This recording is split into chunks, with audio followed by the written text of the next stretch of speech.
I'm going to tell you the story today behind this picture of an emperor penguin taken in 1902 and that picture on the wall over there taken of three men having their photo taken in 1911. It's the story of Edward Wilson and the penguin's egg.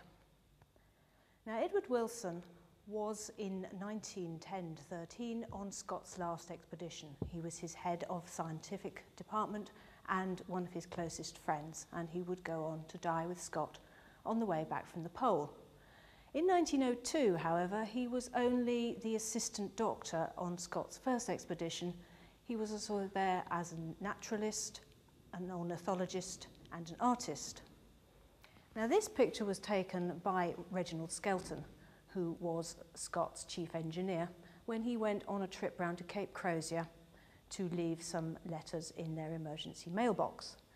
Now, this was the first ever breeding emperor penguin rookery that had been discovered, and it was a major scientific coup. Skelton took lots of photographs of the penguins, including this one, and in fact brought back 3 live chicks to the ship to see the men. And they were greeted there with great hilarity and astonishment in equal measure, particularly by Wilson. Now, what's so exciting about emperor penguins, you probably ask? They're only penguins. Well, in the early 20th century, one of the great scientific quests was to prove beyond doubt Darwin's theory of evolution. And in the absence of definitive fossil record, it was thought maybe there was evidence in the embryology of the animals instead.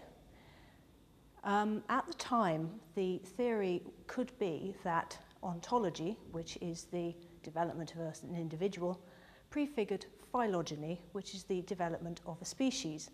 And thus, if you found a so-called primitive race, such as penguins, you might be able to prove from their embryos that there was a link between dinosaurs and birds. Now, Wilson was very keen to try and prove this theory, and when he saw that Skelton had found chicks in October, he reasoned to himself, aha, if I go back in September next year, I will find eggs, not chicks. So back he went. Unfortunately, the eggs had all hatched, and there were still chicks.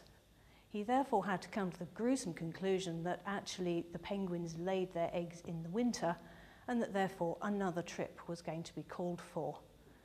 However, he was over in Cape Crozier now with his equipment, and it was an excellent time for him to observe the emperor penguins in their natural habitat, what their habits were, their lifestyles, how they cared for their chicks, and he took lots of photographs and drew lots of pictures.